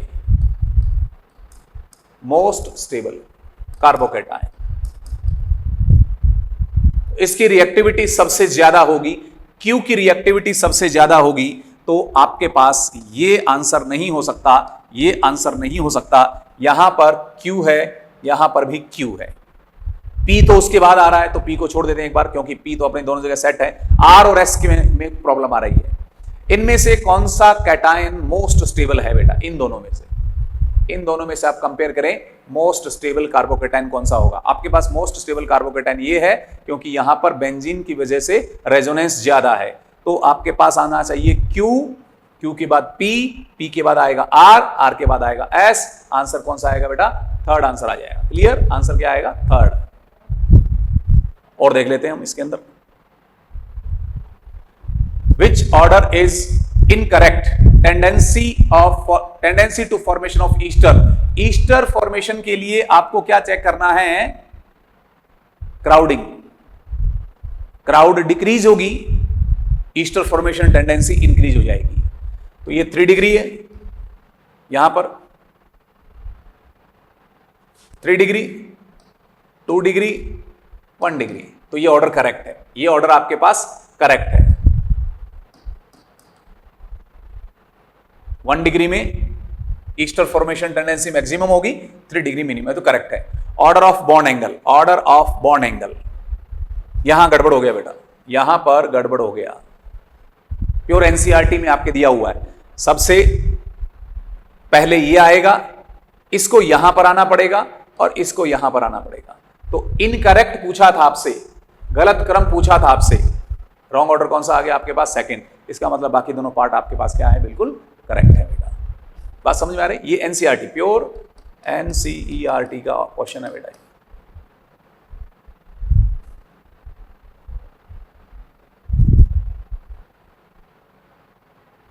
83, कॉन्सेंट्रेटेड HI के साथ आपको इस ईथर की रिएक्शन करवानी है, तो आपको बॉन्ड यहां से ब्रेक करना होगा, यहां पर H अटैच होगा और यहां पर I अटैच होगा।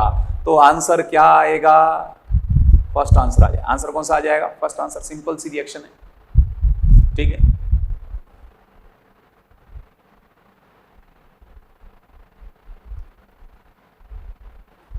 विच of the following will give iodoform test? निम्न में से कौन सा आयोडोफॉर्म परीक्षण देता है? चलो देखते हैं बेटा। आयोडोफॉर्म टेस्ट देने के लिए आपके पास क्या क्या कंडीशन होनी चाहिए? CH3 CHOH, यहां पर R, ये RH भी हो सकता है और एल्काइल ग्रुप भी हो सकता है, तो ये आयोडोफॉर्म टेस्ट देगा।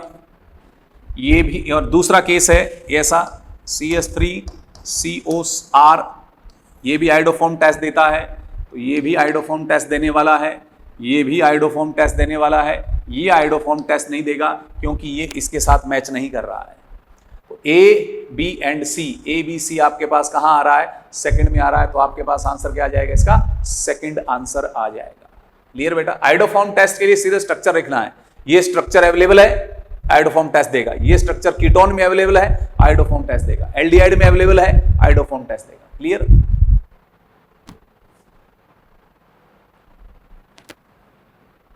$85, यहां पर कौन सी रिएक्शन होगी बेटा? हॉफमान डिग्रेडेशन। हॉफमान डिग्रेडेशन से आपको ए क्या मिलने वाला है?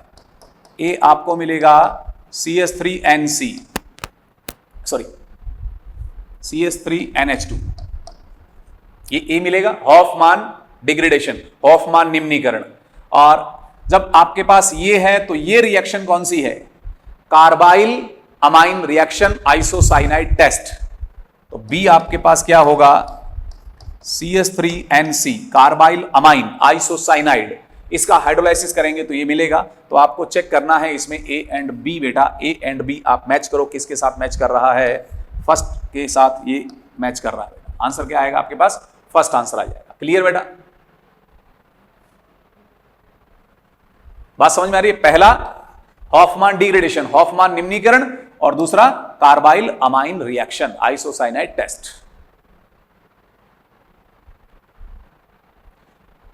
नेक्स्ट सेक्शन बी के बी ऑर्गेनिक क्वेश्चन चेक कर लेते हैं हम लोग। मैं उम्मीद कर रहा हूं कि आप लोगों ने अब तक जो सॉल्यूशन देखा होगा उससे आपको बेनिफिट हुआ होगा। आपने पेपर बहुत अच्छा किया है, आगे भी ऐसा ही अच्छा करें बेटा। जितना पेपर अच्छा करेंगे, जितनी स्टडी को आप अच्छे से एनसीईआरटी बेस्ड बना सकते हैं बनाएं बेटा, ये उतना ही आपके फाइनल एग्जाम को देने में बेनिफिशियल होगा। ठीक है, डिमोरलाइज नहीं होना है, किसी तरह से कुछ भी एक्स्ट्रा नहीं सोचना है, फोकस करें और क्रैक कर दें नीट को बेटा। 86 and products of the following sequence of reaction, अंतिम उत्पाद आपको बताना है। तो पहले देखें क्या हो रहा है, यहां पर कौन सी रिएक्शन आपके माइंड में आ रही है, आयोडोफॉर्म। कौन सा टेस्ट लग रहा है, आयोडोफॉर्म। तो आपको सबसे पहले इसमें आयोडोफॉर्म टेस्ट लगाना है। तो आयोडोफॉर्म टेस्ट से आपको मिलेगा ONA plus CHI3, that is yellow precipitate, पीला अवक्षेप। अब इसमें H प्लस ऐड करना है, H प्लस ऐड करेंगे तो आपको यहां पर मिलेगा कार्बोक्सिलिक एसिड। और अब आप इसको हीट करेंगे तो प्रोसेस होगा डी कार्बोक्सिलेशन, वी कार्बोक्सिलीकरण, CO2 इसमें से बाहर चला जाएगा। तो आपके पास कुछ ऐसा आंसर आएगा। तो एक तो ये आना चाहिए और एक ये आना चाहिए बेटा। ऐसा कहां पर दिया हुआ है, ऐसा थर्ड आंसर में दिया हुआ है। बात समझ में आ गई।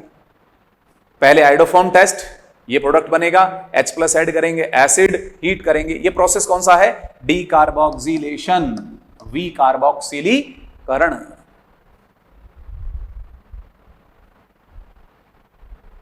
(87) बेटा, question number 87। The molecular force of attraction are weakest, दुर्बलतम आणविक आकर्षण बल किसमें होता है बेटा, प्रत्यास्थ में। दुर्बलतम किसमें होता है, प्रत्यास्थ में होता है, इलास्टोमर में होता है। फाइबर में सबसे स्ट्रॉन्ग होता है, फाइबर में सबसे स्ट्रॉन्ग होता है फाइबर। उसके बाद आता है आपके थर्मोप्लास्टिक, उसके बाद आता है आपके इलास्टोमर। इसमें जो थर्मोसेटिंग है, थर्मोसेटिंग में क्या होते हैं, थर्मोसेटिंग में क्या होते हैं, क्रॉस लिंक होते हैं बेटा। थर्मोसेटिंग में क्या रहते हैं, क्रॉस लिंक। तो आपके इस क्वेश्चन का आंसर क्या आ जाएगा, फर्स्ट आंसर आ जाएगा। 88 विच of the following is an anionic detergent, direct NCERT based है, याद ही रखना पड़ेगा, कोई इलाज नहीं है। सेटाइल ट्राइमिथाइल अमोनियम ब्रोमाइड ये नहीं हो सकता, ये कैटाइनिक है। ये कैसा है, कैटाइनिक है। आपसे पूछा है एनाइनिक। ग्लिसरील ऑयट ये नहीं हो सकता, सोडियम स्टीयरेट ये नहीं हो सकता। और आंसर आ जाएगा sodium lauryl sulphate anionic detergent होता है बेटा। ये तो याद रखने वाला पॉइंट है। 89 glucose on prolonged heating with HI, glucose को जब आप HI के साथ लंबे टाइम तक हीट करते हैं तो क्या बनता है, नॉर्मल हेक्सेन। क्या मिलता है बेटा, नॉर्मल हेक्सेन। यही वो रिएक्शन है जिससे प्रूव होता है ग्लूकोज में 6 मेंबर्ड कार्बन चेन है, नॉर्मल हेक्सेन। डायरेक्ट आंसर कौन सा आ गया आपका, फर्स्ट आ गया बेटा। Clear. 90 the major product of the following reaction, निम्नलिखित अभिक्रिया का मुख्य उत्पाद। तो बोला सबसे पहले क्या होगा, यहां पर एक एसिड बेस रिएक्शन होगी, यहां पर एक एसिड बेस रिएक्शन होगी ONA प्लस H2O। अब क्या होगा, यहां पर एक रिएक्शन होगी जिसको कहा जाएगा SN2, ये इस पर अटैक करेगा और यहां से इसको रिलीज करेगा। तो आपके पास आंसर आएगा बेटा जी OCH3। और ये आंसर किसमें दिया हुआ है, फर्स्ट ऑप्शन में दिया हुआ है। बात समझ में आई। सबसे पहले एसिड बेस रिएक्शन करवा दो, फिनोल एसिडिक है, NaOH बेसिक है, एसिड बेस रिएक्शन से सॉल्ट बना दिया, ये स्ट्रॉन्ग न्यूक्लियोफाइल बन गया। स्ट्रॉन्ग न्यूक्लियोफाइल यहां कौन सी रिएक्शन शो करने वाला है, SN2। SN2 से आपके पास ये आंसर आ जाएगा। ठीक है, तो उम्मीद करता हूं आपके ऑर्गेनिक के क्वेश्चंस आपको अच्छे से सॉल्यूशन मिले होंगे। अच्छी तैयारी करें। Thank you. जय CLC।